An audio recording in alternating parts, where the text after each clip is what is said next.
Throughout its great history, America has fought in many savage wars. They shaped the destiny of nation, forged legends, and defined the course of history of our country. Let's hear some of the most breathtaking speeches of each war. American Revolutionary War. On March 23, 1775, Patrick Henry, one of the Founding Fathers, urged his fellow Virginians to support the Revolutionary War and provide troops to create a continental army. No man thinks more highly than I do of the patriotism, as well as abilities, of the very worthy gentlemen who have just addressed the House.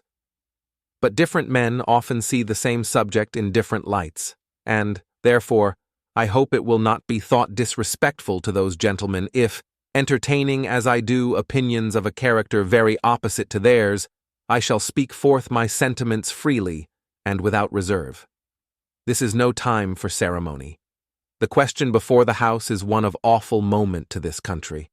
For my own part, I consider it as nothing less than a question of freedom or slavery, and in proportion to the magnitude of the subject ought to be the freedom of the debate. It is only in this way that we can hope to arrive at truth and fulfill the great responsibility which we hold to God and our country. Should I keep back my opinions at such a time through fear of giving offense, I should consider myself as guilty of treason towards my country and of an act of disloyalty toward the majesty of heaven, which I revere above all earthly kings.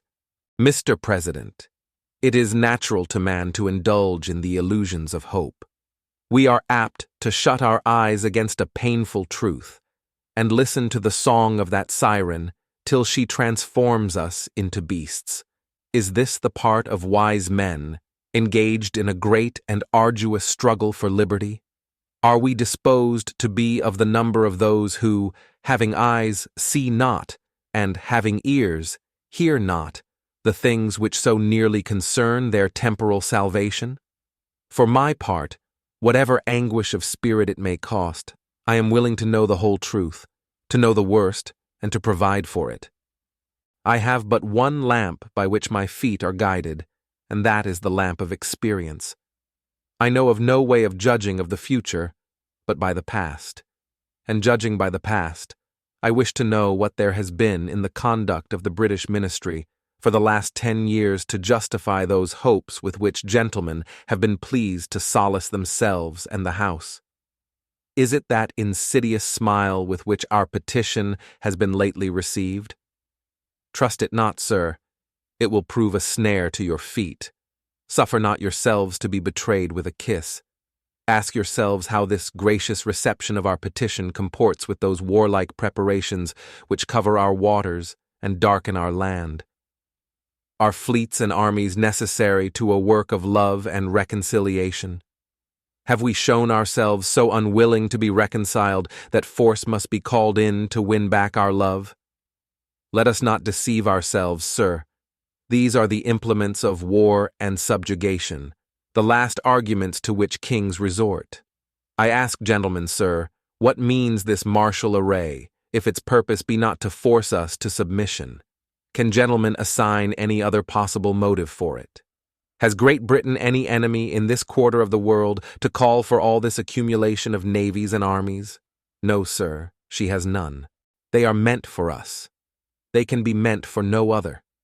They are sent over to bind and rivet upon us those chains which the British ministry have been so long forging.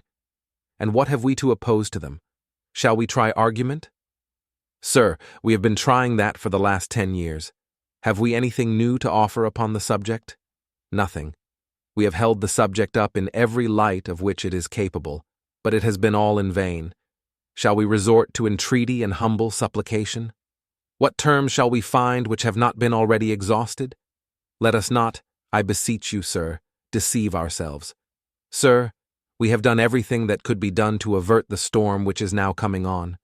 We have petitioned, we have remonstrated, we have supplicated, we have prostrated ourselves before the throne, and have implored its interposition to arrest the tyrannical hands of the ministry and Parliament. Our petitions have been slighted. Our remonstrances have produced additional violence and insult.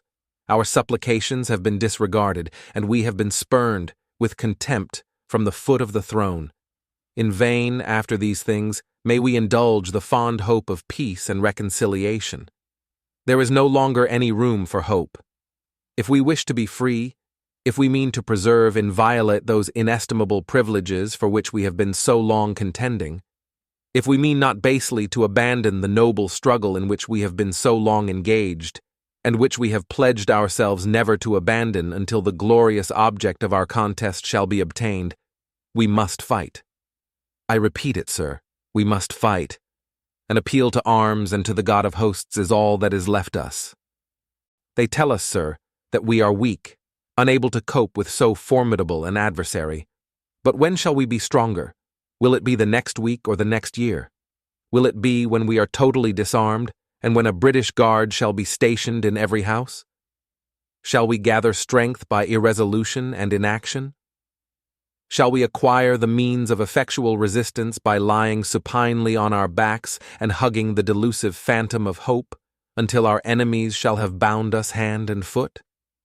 Sir, we are not weak if we make a proper use of those means which the God of nature hath placed in our power.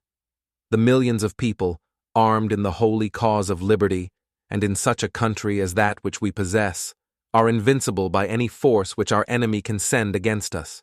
Besides, sir, we shall not fight our battles alone. There is a just God who presides over the destinies of nations, and who will raise up friends to fight our battles for us. The battle, sir, is not to the strong alone. It is to the vigilant, the active, the brave. Besides, sir, we have no election. If we were base enough to desire it, it is now too late to retire from the contest. There is no retreat but in submission and slavery. Our chains are forged. Their clanking may be heard on the plains of Boston. The war is inevitable, and let it come. I repeat it, sir, let it come. It is in vain, sir, to extenuate the matter. Gentlemen may cry, peace, peace, but there is no peace. The war is actually begun. The next gale that sweeps from the north will bring to our ears the clash of resounding arms. Our brethren are already in the field. Why stand we here idle? What is it that gentlemen wish? What would they have? Is life so dear, or peace so sweet, as to be purchased at the price of chains and slavery? Forbid it, Almighty God. I know not what course others may take, but as for me, give me liberty or give me death. War of 1812. Henry Clay, lawyer and Kentucky representative, strongly backed the War of 1812 and effectively persuaded members of the House of Representatives to back the war with his fiery speech. The public attention has been drawn to the approaching arrival of the Hornet as the period when the measures of our government would take a decisive character, or rather their final cast. We are among those who have attached to this event a high degree of importance, and have therefore looked to it with the utmost solicitude. But if the reports which we now hear are true, that with England all hope of honorable accommodation is at an end, and that with France our negotiations are in a forwardness encouraging expectations of a favorable result, where is the motive for longer delay? The final step ought to be taken, and that step is war. By what course of measures we have reached the present crisis is not now a question for freemen and patriots to discuss. It exists, and it is by open and manly war only that we can get through it with honor and advantage to the country. Our wrongs have been great, our cause is just, and if we are decided and firm, success is inevitable. Let war therefore be forthwith proclaimed against England. With her there can be no motive for delay. Any further discussion, any new attempt at negotiation, would be as fruitless as it would be dishonorable. With France we shall still be at liberty to pursue the course which circumstances may require. The advance she has already made by the repeal of her decrees, the manner of its reception by our government, and the prospect which exists of an amicable accommodation, entitle her to this preference. If she acquits herself to the just claims of the United States, we shall have good cause to applaud our conduct in it, and if she fails, we shall always be in time to place her on the ground of her adversary. And on that ground, in that event, it is hoped she will be placed. But it is said that we are not prepared for war, and ought therefore not to declare it. This is an idle objection, which can have weight with the timid and pusillanimous only. The fact is otherwise. Our preparations are adequate to every essential object. Do we apprehend danger to ourselves? From what quarter will it assail us? From England, and by invasion. The idea is too absurd to merit a moment's consideration. Where are her troops? But lately, she dreaded an invasion of her own dominions from her powerful and menacing neighbor. That danger, it is true, has diminished, but it has not entirely and forever disappeared. A gallant effort which called forth the whole energies of the nation has put it at a distance. But still, it is one of those sparks which peer above the horizon and excite alarm even in those least liable to it. The war in the peninsula which lingers requires strong armies to support it. She maintains an army in Sicily, another in India, and a strong force in Ireland and along her own coast and in the West Indies. Can anyone believe that, under such circumstances, the British government could be so infatuated, or rather mad, as to send troops here for the purpose of invasion? The experience and the fortune of our Revolution, when we were comparatively in an infant state, have doubtless taught her an useful lesson which cannot have been forgotten. Since that period, our population has increased threefold, whilst hers has remained almost stationary. The condition of the civilized world, too, has changed. Although Great Britain has nothing to fear as to her independence, and her military operations are extensive and distant, the contest is evidently maintained by her rather for safety than for conquest. Have we cause to dread an attack from her neighboring provinces? That apprehension is still more groundless. 7 or 8 millions of people have nothing to dread from 300,000. From the moment that war is declared, the British colonies will be put on the defensive, and soon after we get in motion, must sink under the pressure. Little predatory incursions on our frontier will not be encouraged by those who know that we can retort them tenfold and pursue and punish the authors, retire where they may if they remain in this hemisphere. Nor is any serious danger to be apprehended from their savage allies. Our frontiers may be easily protected against them. The colonial governments, aware of our superiority and of the certainty of their subjugation in case of war, will feel their responsibility for the conduct of the Indian tribes and keep them in order. But should the war lately terminated be renewed, the struggle will be short. Numberless expeditions from different quarters may be led forth against them. A single campaign would drive these unfortunate people into the most distant and desert wilds.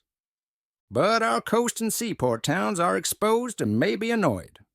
Even this danger, which exists in a certain degree, has been much exaggerated. No land force can be brought to bear against them, because Great Britain has none to spare for such a service, and without a land force, no great impression can be made. Ships of war cannot approach near the coast, except at the entrance of our great bays and rivers.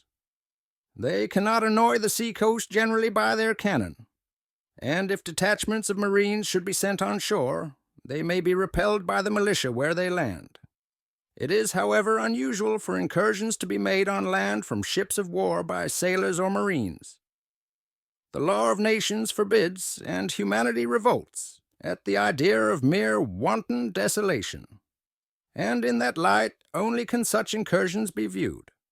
In the present war between Great Britain and France, which has been prosecuted with so much violence and animosity, no example of this kind on either side is recollected. In our Revolutionary War, in which the object of Great Britain was conquest, no great injury was sustained in this mode. Some of our towns, it is admitted, may be exposed to danger from ships of war, but with suitable precautions it will soon vanish. No ship of war can stand long before a good battery well manned and well supplied with heavy artillery. An attack by ships of war only on any of our towns could have no object but that of distressing the inhabitants. And if those towns are put in such a state of defense as to enable them to repel the attack, as all of them are, or soon may be, it is not probable that the experiment would be made, or, if once made, that it would be repeated. The importance of the protection of our seaport towns is sensibly felt.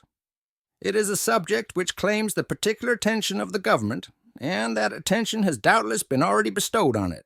The great question on which the United States have to decide is whether they will relinquish the ground which they now hold, or maintain it with the firmness and vigor becoming freemen. That the sense of the nation favors the latter course is proved by a series of important and solemn facts, which speak a language not to be misunderstood. From the first attack by Great Britain on our neutral rights in 1805 to the present day, these facts have been multiplied yearly by the acts of Congress, by the proceedings of the state legislatures, and by the voice of the people.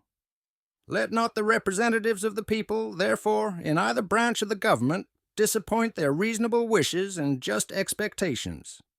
The pretensions of Great Britain, so unjustly set up and pertinaciously maintained by her orders in council, not to enumerate other wrongs, particularly the impressment of our seamen, arrogate to her the complete dominion of the sea, and the exclusion of every flag from it which does not sail under her license and on the conditions which she imposes.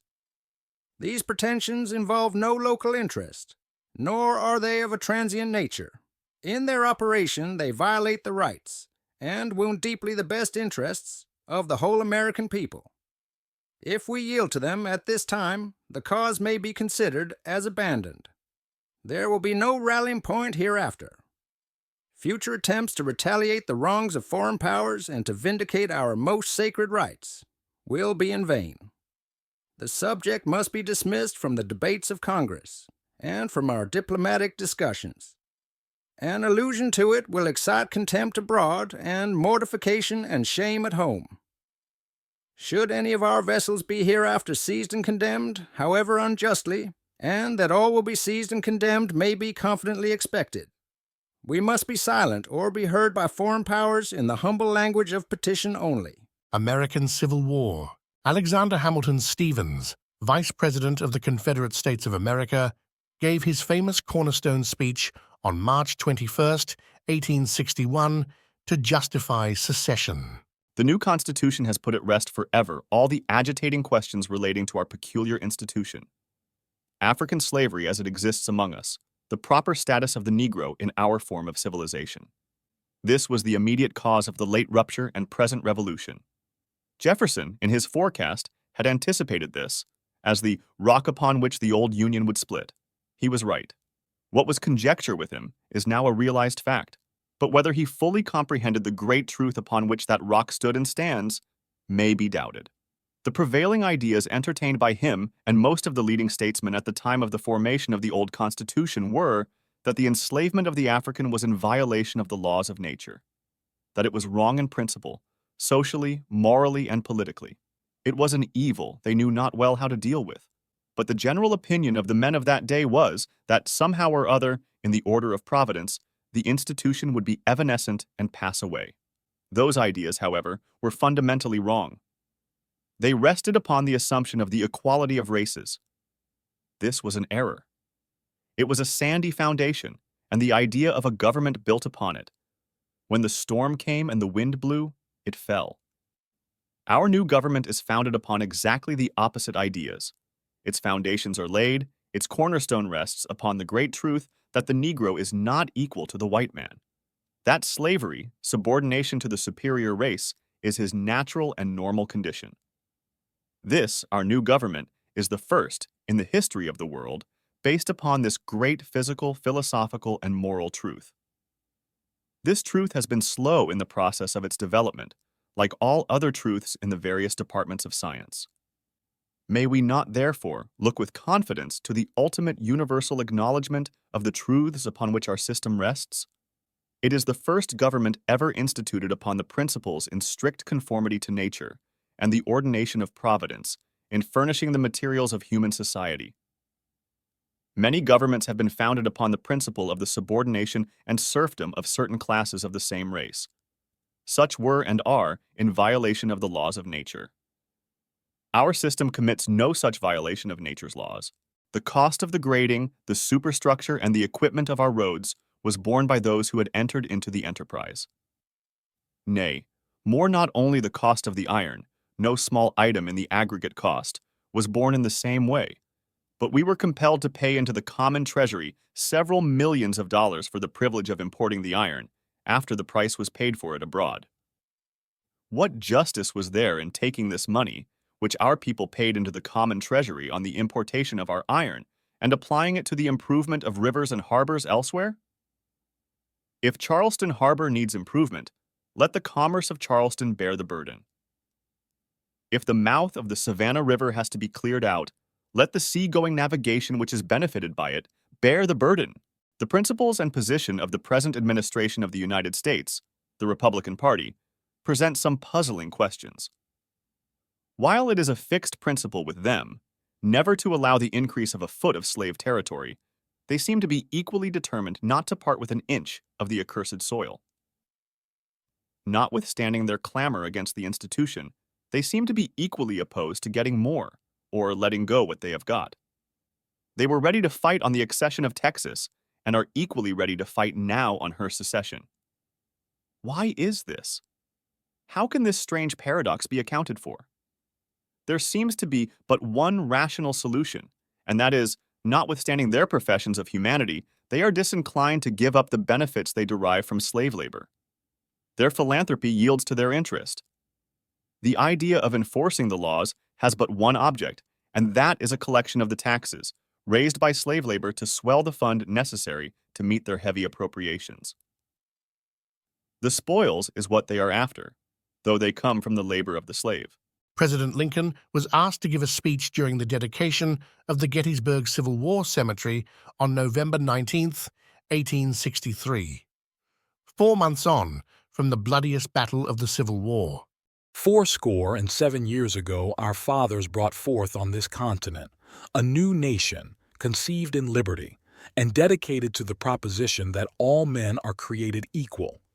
Now we are engaged in a great civil war, testing whether that nation, or any nation so conceived and so dedicated, can long endure.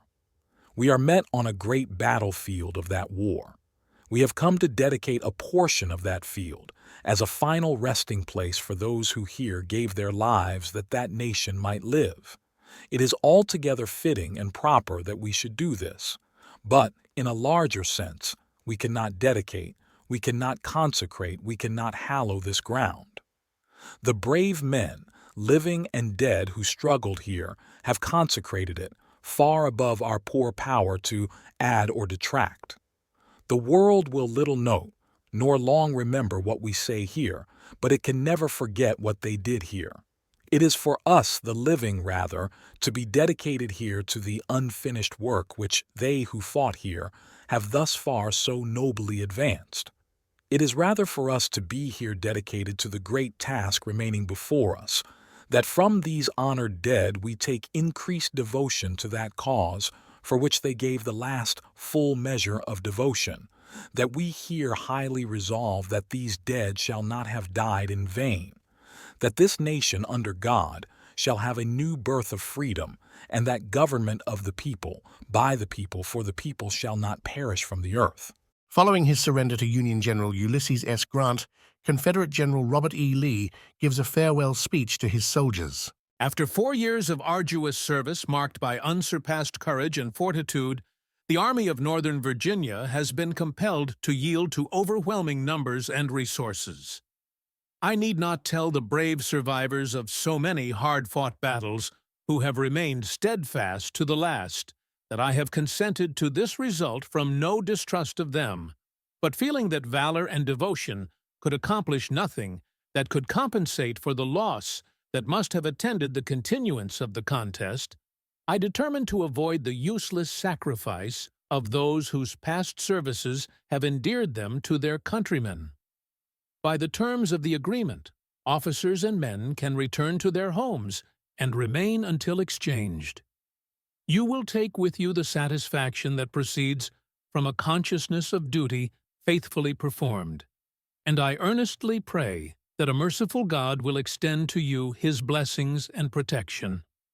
With an unceasing admiration of your constancy and devotion to your country, and a grateful remembrance of your kind and generous consideration for myself, I bid you all an affectionate farewell. On March 4, 1865, President Abraham Lincoln was inaugurated for his second term, a mere 41 days before his untimely death. In his second inaugural speech, he laid out his strategy for bringing together a fractured nation. Fellow countrymen, at this second appearing to take the oath of the presidential office, there is less occasion for an extended address than there was at the first. Then a statement somewhat in detail of a course to be pursued seemed fitting and proper.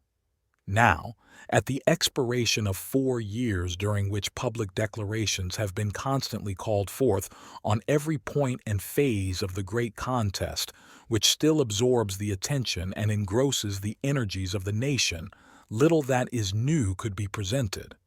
The progress of our arms, upon which all else chiefly depends, is as well known to the public as to myself, and it is, I trust, reasonably satisfactory and encouraging to all. With high hope for the future, no prediction in regard to it is ventured. On the occasion corresponding to this 4 years ago, all thoughts were anxiously directed to an impending civil war. All dreaded it, all sought to avert it. While the inaugural address was being delivered from this place devoted altogether to saving the Union without war, insurgent agents were in the city seeking to destroy it, without war seeking to dissolve the Union and divide effects by negotiation. Both parties deprecated war, but one of them would make war rather than let the nation survive, and the other would accept war rather than let it perish. And the war came. 1/8 of the whole population were colored slaves, not distributed generally over the Union but localized in the southern part of it. These slaves constituted a peculiar and powerful interest. All knew that this interest was somehow the cause of the war. To strengthen, perpetuate, and extend this interest was the object for which the insurgents would rend the Union even by war, while the government claimed no right to do more than to restrict the territorial enlargement of it. Neither party expected for the war the magnitude or the duration which it has already attained. Neither anticipated that the cause of the conflict might cease with or even before the conflict itself should cease. Each looked for an easier triumph and a result less fundamental and astounding. Both read the same Bible and pray to the same God, and each invokes his aid against the other.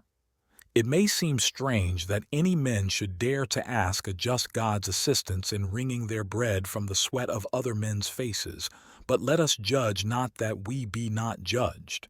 The prayers of both could not be answered, that of neither has been answered fully. The Almighty has his own purposes. Woe unto the world because of offenses, for it must needs be that offenses come, but woe to that man by whom the offense cometh. If we shall suppose that American slavery is one of those offenses which, in the providence of God, must needs come, but which having continued through his appointed time, he now wills to remove, and that he gives to both North and South this terrible war, as the woe due to those by whom the offense came, shall we discern therein any departure from those divine attributes which the believers in a living God always ascribe to him? Fondly do we hope, fervently do we pray, that this mighty scourge of war may speedily pass away. Yet, if God wills that it continue until all the wealth piled by the bondsman's 250 years of unrequited toil shall be sunk, and until every drop of blood drawn with the lash shall be paid by another drawn with the sword, as was said 3,000 years ago, so still it must be said, the judgments of the Lord are true and righteous altogether. With malice toward none, with charity for all, with firmness in the right, as God gives us to see the right, let us strive on to finish the work we are in, to bind up the nation's wounds, to care for him who shall have borne the battle, and for his widow and his orphan, to do all which may achieve and cherish a just and lasting peace among ourselves and with all nations. Indian Wars. In the face of colonization, Tecumseh, a respected Shawnee leader, emerged as a prominent figure in the early native resistance. Chief Tecumseh called upon all native peoples to join forces and resist this occupation. Brothers, we all belong to one family. We are all children of the Great Spirit. We walk in the same path, slake our thirst at the same spring. And now, affairs of the greatest concern lead us to smoke the pipe around the same council fire. Brothers, we are friends. We must assist each other to bear our burdens. The blood of many of our fathers and brothers has run like water on the ground to satisfy the avarice of the white men. We ourselves are threatened with a great evil. Nothing will pacify them but the destruction of all the red men. Brothers, when the white men first set foot on our grounds, they were hungry. They had no place on which to spread their blankets or to kindle their fires. They were feeble. They could do nothing for themselves. Our Father commiserated their distress and shared freely with them whatever the Great Spirit had given his red children. They gave them food when hungry, medicine when sick, spread skins for them to sleep on, and gave them grounds that they might hunt and raise corn. Brothers, the white people are like poisonous serpents. When chilled, they are feeble and harmless, but invigorate them with warmth, and they sting their benefactors to death. The white people came among us feeble, and now we have made them strong. They wish to kill us or drive us back, as they would wolves and panthers. Brothers, the white men are not friends to the Indians. At first, they only asked for land sufficient for a wigwam. Now, nothing will satisfy them but the whole of our hunting grounds, from the rising to the setting sun. Brothers, the white men want more than our hunting grounds. They wish to kill our warriors. They would even kill our old men, women, and little ones. Brothers, many winters ago there was no land. The sun did not rise and set. All was darkness. The Great Spirit made all things. He gave the white people a home beyond the great waters. He supplied these grounds with game and gave them to his red children, and he gave them strength and courage to defend them. Brothers, my people wish for peace. The red men all wish for peace. But where the white people are, there is no peace for them, except it be on the bosom of our mother. Brothers, the white men despise and cheat the Indians. They abuse and insult them. They do not think the red men sufficiently good to live. The red men have borne many and great injuries. They ought to suffer them no longer. My people will not. They are determined on vengeance. They have taken up the tomahawk. They will make it fat with blood. They will drink the blood of the white people. Brothers, my people are brave and numerous, but the white people are too strong for them alone. I wish you to take up the tomahawk with them. If we all unite, we will cause the rivers to stain the great waters with their blood. Brothers, if you do not unite with us, they will first destroy us, and then you will fall an easy prey to them. They have destroyed many nations of red men because they were not united, because they were not friends to each other. Brothers, the white people send runners amongst us. They wish to make us enemies that they may sweep over and desolate our hunting grounds like devastating winds or rushing waters. Brothers, our great Father, over the great waters, is angry with the white people, our enemies. He will send his brave warriors against them. He will send us rifles and whatever else we want. He is our friend, and we are his children. Brothers, who are the white people that we should fear them? They cannot run fast, and are good marks to shoot at. They are only men. Our fathers have killed many of them. We are not squaws, and we will stain the earth red with blood. Brothers, the Great Spirit is angry with our enemies. He speaks in thunder, and the earth swallows up villages and drinks up the Mississippi. The great waters will cover their lowlands. Their corn cannot grow, and the Great Spirit will sweep those who escape to the hills from the earth with his terrible breach. Brothers, we must be united. We must smoke the same pipe. We must fight each other's battles. And more than all, we must love the great spirits he is for us. He will destroy our enemies and make all his red children happy. In his annual message to Congress on December 6, 1830, President Andrew Jackson discussed the ongoing removal of Indian tribes from the east of the Mississippi River to the west.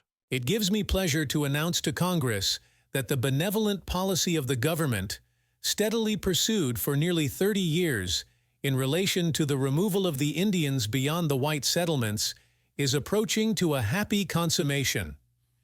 The consequences of a speedy removal will be important to the United States, to individual states, and to the Indians themselves. It puts an end to all possible danger of collision between the authorities of the general and state governments on account of the Indians. It will place a dense and civilized population in large tracts of country now occupied by a few savage hunters. It will separate the Indians from immediate contact with settlements of whites, free them from the power of the states, enable them to pursue happiness in their own way and under their own rude institutions, and perhaps cause them gradually, under the protection of the government and through the influence of good counsels, to cast off their savage habits and become an interesting, civilized, and Christian community. The present policy of the government is but a continuation of the same progressive change by a milder process. The tribes which occupied the countries now constituting the eastern states were annihilated or have melted away to make room for the whites. The waves of population and civilization are rolling to the westward, and we now propose to acquire the countries occupied by the red men of the South and West by a fair exchange, and, at the expense of the United States, to send them to land where their existence may be prolonged and perhaps made perpetual. Doubtless it will be painful to leave the graves of their fathers. Our children by thousands yearly leave the land of their birth to seek new homes in distant regions. Does humanity weep at these painful separations from everything, animate and inanimate, with which the young heart has become entwined? Far from it. It is rather a source of joy that our country affords scope where our young population may range unconstrained in body or in mind, developing the power and facilities of man in their highest perfection. These remove hundreds and almost thousands of miles at their own expense, purchase the lands they occupy, and support themselves at their new homes from the moment of their arrival. Can it be cruel in this government when, by events which it cannot control, the Indian is made discontented in his ancient home to purchase his lands, to give him a new and extensive territory, to pay the expense of his removal, and support him a year in his new abode? How many thousands of our own people would gladly embrace the opportunity of removing to the West on such conditions? If the offers made to the Indians were extended to them, they would be hailed with gratitude and joy. And is it supposed that the wandering savage has a stronger attachment to his home than the settled, civilized Christian? Is it more afflicting to him to leave the graves of his fathers than it is to our brothers and children? Rightly considered, the policy of the general government toward the red man is not only liberal, but generous. He is unwilling to submit to the laws of the states and mingle with their population. To save him from this alternative, or perhaps utter annihilation, the general government kindly offers him a new home, and proposes to pay the whole expense of his removal and settlement. Spanish-American War. In 1899, Theodore Roosevelt delivered a speech to a men's club in Chicago while Congress was discussing the annexation of the Philippines, which was acquired during the Spanish-American War. In speaking to you, men of the greatest city of the West, men of the state which gave to the country Lincoln and Grant, men who preeminently and distinctly embody all that is most American in the American character, I wish to preach, not the doctrine of ignoble ease, but the doctrine of the strenuous life, the life of toil and effort, of labor and strife. To preach that highest form of success which comes, not to the man who desires mere easy peace, but to the man who does not shrink from danger, from hardship, or from bitter toil, and who out of these wins the splendid ultimate triumph. As it is with the individual, so it is with the nation. It is a base untruth to say that happy is the nation that has no history. Thrice happy is the nation that has a glorious history. Far better it is to dare mighty things, to win glorious triumphs, even though checkered by failure, than to take rank with those poor spirits who neither enjoy much nor suffer much, because they live in the gray twilight that knows not victory nor defeat. If in 1861 the men who loved the Union, had believed that peace was the end of all things, and war and strife the worst of all things, and had acted up to their belief, we would have saved hundreds of thousands of lives. We would have saved hundreds of millions of dollars. We could have avoided all this suffering simply by shrinking from strife, and if we had thus avoided it, we would have shown that we were weaklings, and that we were unfit to stand among the great nations of the earth. Thank God for the iron in the blood of our fathers, the men who upheld the wisdom of Lincoln and bore sword or rifle in the armies of Grant.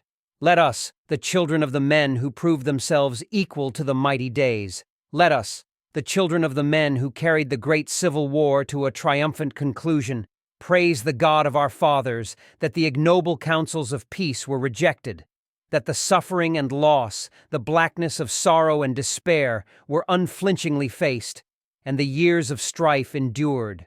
For in the end, the slave was freed, the Union restored, and the mighty American Republic placed once more as a helmeted queen among nations. We of this generation do not have to face a task such as that our fathers faced, but we have our tasks, and woe to us if we fail to perform them. We cannot, if we would, play the part of China and be content to rot by inches in ignoble ease within our borders, taking no interest in what goes on beyond them, sunk in a scrambling commercialism. If we are to be a really great people, we must strive in good faith to play a great part in the world. We cannot avoid meeting great issues. All that we can determine for ourselves is whether we shall meet them well or ill. Last year, we could not help being brought face to face with the problem of war with Spain. All we could decide was whether we should shrink like cowards from the contest or enter into it as beseemed a brave and high-spirited people, and, once in, whether failure or success should crown our banners. So it is now. We cannot avoid the responsibilities that confront us in Hawaii, Cuba, Puerto Rico, and the Philippines. All we can decide is whether we shall meet them in a way that will redound to the national credit, or whether we shall make of our dealings with these new problems a dark and shameful page in our history. To refuse to deal with them at all merely amounts to dealing with them badly. We have a given problem to solve. If we undertake the solution, there is, of course, always danger that we may not solve it aright. But to refuse to undertake the solution simply renders it certain that we cannot possibly solve it aright. We cannot sit huddled within our own borders and avow ourselves merely an assemblage of well-to-do hucksters who care nothing for what happens beyond. Such a policy would defeat even its own end, for as the nations grow to have ever wider and wider interests and are brought into closer and closer contact, if we are to hold our own in the struggle for naval and commercial supremacy, we must build up our power without our own borders. We must build the Isthmian Canal, and we must grasp the points of vantage which will enable us to have our say in deciding the destiny of the oceans of the East and the West. So much for the commercial side. From the standpoint of international honor, the argument is even stronger. The guns that thundered off Manila and Santiago left us echoes of glory, but they also left us a legacy of duty. If we drove out a medieval tyranny only to make room for savage anarchy, we had better not have begun the task at all. It is worse than idle to say that we have no duty to perform and can leave to their fates the islands we have conquered. Such a course would be the course of infamy. It would be followed at once by utter chaos in the wretched islands themselves. Some stronger, manlier power would have to step in and do the work, and we would have shown ourselves weaklings, unable to carry to successful completion the labors that great and high-spirited nations are eager to undertake. Our army has never been built up as it should be built up. I shall not discuss with an audience like this the puerile suggestion that a nation of 70 millions of freemen is in danger of losing its liberties from the existence of an army of 100,000 men, 3/4 of whom will be employed in certain foreign islands, in certain coast fortresses, and on Indian reservations. No man of good sense and stout heart can take such a proposition seriously. If we are such weaklings as the proposition implies, then we are unworthy of freedom in any event. To no body of men in the United States is the country so much indebted as to the splendid officers and enlisted men of the regular Army and Navy. There is no body from which the country has less to fear, and none of which it should be prouder, none which it should be more anxious to upbuild. The Army and the Navy are the sword and the shield which this nation must carry, if she is to do her duty among the nations of the earth, if she is not to stand merely as the China of the Western Hemisphere. Our proper conduct toward the tropic islands we have wrested from Spain is merely the form which our duty has taken at the moment. Of course, we are bound to handle the affairs of our own household well. We must see that there is civic honesty, civic cleanliness, civic good sense in our home administration of city, state, and nation. We must strive for honesty in office, for honesty toward the creditors of the nation and of the individual, for the widest freedom of individual initiative where possible, and for the wisest control of individual initiative where it is hostile to the welfare of the many. But because we set our own household in order, we are not thereby excused from playing our part in the great affairs of the world. A man's first duty is to his own home, but he is not thereby excused from doing his duty to the state. For if he fails in this second duty, it is under the penalty of ceasing to be a free man. In the same way, while a nation's first duty is within its own borders, it is not thereby absolved from facing its duties in the world as a whole. And if it refuses to do so, it merely forfeits its right to struggle for a place among the peoples that shape the destiny of mankind. In the West Indies and the Philippines alike, we are confronted by most difficult problems. The problems are different for the different islands. Puerto Rico is not large enough to stand alone. We must govern it wisely and well, primarily in the interest of its own people. Cuba is, in my judgment, entitled ultimately to settle for itself whether it shall be an independent state or an integral portion of the mightiest of republics. The Philippines offer a yet graver problem. Their population includes half-caste and native Christians, warlike Muslims, and wild pagans. Many of their people are utterly unfit for self-government and show no signs of becoming fit. Others may in time become fit, but at present can only take part in self-government under a wise supervision, at once firm and beneficent. We have driven Spanish tyranny from the islands. If we now let it be replaced by savage anarchy, our work has been for harm and not for good. When once we have put down armed resistance, when once our rule is acknowledged, then an even more difficult task will begin. For then we must see to it that the islands are administered with absolute honesty and with good judgment. If we let the public service of the islands be turned into the prey of the spoils politician, we shall have begun to tread the path which Spain trod to her own destruction. We must send out there only good and able men, chosen for their fitness, and not because of their partisan service, and these men must not only administer impartial justice to the natives and serve their own government with honesty and fidelity, but must show the utmost tact and firmness, remembering that, with such people as those with whom we are to deal, weakness is the greatest of crimes, and that next to weakness comes lack of consideration for their principles and prejudices. I preach to you then, my countrymen, that our country calls not for the life of ease, but for the life of strenuous endeavor. The 20th century looms before us big with the fate of many nations.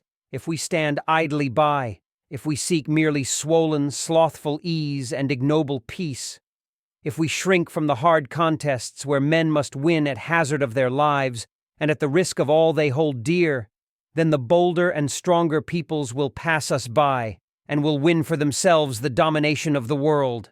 Let us therefore boldly face the life of strife, resolute to do our duty well and manfully, resolute to uphold righteousness by deed and by word, resolute to be both honest and brave, to serve high ideals, yet to use practical methods. Above all, let us shrink from no strife, moral or physical, within or without the nation, provided we are certain that the strife is justified, for it is only through strife, through hard and dangerous endeavor, that we shall ultimately win the goal of true national greatness. World War I. Woodrow Wilson, the 28th President of the United States, asked Congress to declare war on Germany in this speech. Wilson led America into war in order to make the world safe for democracy. I have called the Congress into extraordinary session because there are serious, very serious choices of policy to be made. On the 3rd of February, I laid before you the extraordinary announcement of the Imperial German government that on and after the 1st day of February, it was its purpose to put aside all restraints of law or humanity and use its submarines to sink every vessel approaching the ports of Great Britain and Ireland, the western coasts of Europe, or any ports controlled by the enemies of Germany within the Mediterranean. The new policy has swept every restriction aside. Vessels of every kind, whatever their flag, character, cargo, destination, or errand, have been ruthlessly sent to the bottom, without warning and without thought of help or mercy for those on board, including hospital ships and ships carrying relief to the people of Belgium. Even hospital ships, the German government has swept aside the minimum of international law under the plea of retaliation and necessity. The present German submarine warfare against commerce is a warfare against mankind. It is a war against all nations. American ships have been sunk, American lives taken. The challenge is to all mankind. Each nation must decide for itself how it will meet it. The choice we make for ourselves must be made with moderation and temperance. Our motive will not be revenge, but the vindication of right, of human right. Armed neutrality is impracticable. Because submarines are in effect outlaws when used as the German submarines have been used, it is impossible to defend ships against their attacks. Armed neutrality is likely only to draw us into the war without either the rights or effectiveness of belligerents. We will not choose the path of submission and suffer the most sacred rights of our nation and our people to be ignored or violated. I advise that Congress declare the recent course of the Imperial German government to be in fact nothing less than war against the United States. It will involve cooperation with the governments now at war with Germany and the organization and mobilization of all the material resources of the country. It will involve the immediate full equipment of the Navy and the addition of at least 500,000 men to the armed forces, chosen upon the principle of universal liability to service. Our object is to vindicate the principles of peace and justice in the life of the world against selfish and autocratic power. We have no quarrel with the German people. We are fighting for the ultimate peace of the world, and for the liberation of its peoples, including the German peoples. The world must be made safe for democracy. We have no selfish ends to serve. We desire no conquest, no dominion. We seek no indemnities for ourselves. We are but one of the champions of the rights of mankind. We shall conduct our operations without passion and observe the principles of right and fair play. We are accepting this challenge because we know that in such a government we can never have a friend. There can be no assured security for the democratic governments of the world. We are about to accept the gauge of battle with this natural foe to liberty. We shall, if necessary, spend the whole force of the nation to check and nullify its pretensions and its power. We are fighting for the ultimate peace of the world and for the liberation of its peoples. It is a distressing and oppressive duty. There are, it may be, many months of fiery trial and sacrifice ahead of us. It is a fearful thing to lead this great peaceful people into war. But the right is more precious than peace, and we shall fight for democracy, for the right of those who submit to authority to have a voice in their own governments, for the rights and liberties of small nations, for a universal dominion of right. To such a task we can dedicate our lives and our fortunes, with the pride of those who know that the day has come when America is privileged to spend her blood and her might for the principles that gave her birth and happiness and the peace which she has treasured. God helping her, she can do no other. When I addressed the Congress on the 26th of February last, I thought that it would suffice to assert our neutral rights with arms, our right to use the seas against unlawful interference, our right to keep our people safe against unlawful violence. But armed neutrality, it now appears, is impracticable. Because submarines are in effect outlaws when used as the German submarines have been used against merchant shipping, it is impossible to defend ships against their attacks, as the law of nations has assumed that merchantmen would defend themselves against privateers or cruisers, visible craft giving chase upon the open sea. It is common prudence in such circumstances, grim necessity indeed, to endeavor to destroy them before they have shown their own intention. They must be dealt with upon sight, if dealt with at all. The German government denies the right of neutrals to use arms at all within the areas of the sea which it has prescribed, even in the defense of rights which no modern publicist has ever before questioned their right to defend. The intimation is conveyed that the armed guards which we have placed on our merchant ships will be treated as beyond the pale of law and subject to be dealt with as pirates would be. Armed neutrality is ineffectual enough at best. In such circumstances and in the face of such pretensions, it is worse than ineffectual. It is likely only to produce what it was meant to prevent. It is practically certain to draw us into the war without either the rights or the effectiveness of belligerents. There is one choice we cannot make. We are incapable of making. We will not choose the path of submission and suffer the most sacred rights of our nation and our people to be ignored or violated. The wrongs against which we now array ourselves are no common wrongs. They cut to the very roots of human life. What this will involve is clear. It will involve the utmost practicable cooperation in counsel and action with the governments now at war with Germany, and, as incident to that, the extension to those governments of the most liberal financial credit, in order that our resources may so far as possible be added to theirs. It will involve the organization and mobilization of all the material resources of the country to supply the materials of war and serve the incidental needs of the nation in the most abundant and yet the most economical and efficient way possible. It will involve the immediate full equipment of the Navy in all respects, but particularly in supplying it with the best means of dealing with the enemy's submarines. It will involve the immediate addition to the armed forces of the United States already provided for by law, in case of war at least 500,000 men, who should, in my opinion, be chosen upon the principle of universal liability to service, and also the authorization of subsequent additional increments of equal force so soon as they may be needed and can be handled in training. It will involve also, of course, the granting of adequate credits to the government, sustained, I hope, so far as they can equitably be sustained by the present generation, by well-conceived taxation. I say sustained so far as may be equitable by taxation because it seems to me that it would be most unwise to base the credits which will now be necessary entirely on money borrowed. It is our duty, I most respectfully urge, to protect our people so far as we may against the very serious hardships and evils which would be likely to arise out of the inflation which would be produced by vast loans. In carrying out the measures by which these things are to be accomplished, we should keep constantly in mind the wisdom of interfering as little as possible in our own preparation and in the equipment of our own military forces with the duty, for it will be a very practical duty, of supplying the nations already at war with Germany with the materials which they can obtain only from us or by our assistance. They are in the field and we should help them in every way to be effective there. I shall take the liberty of suggesting, through the several executive departments of the government, for the consideration of your committees, measures for the accomplishment of the several objects I have mentioned. I hope that it will be your pleasure to deal with them as having been framed after very careful thought by the branch of the government, upon which the responsibility of conducting the war and safeguarding the nation will most directly fall.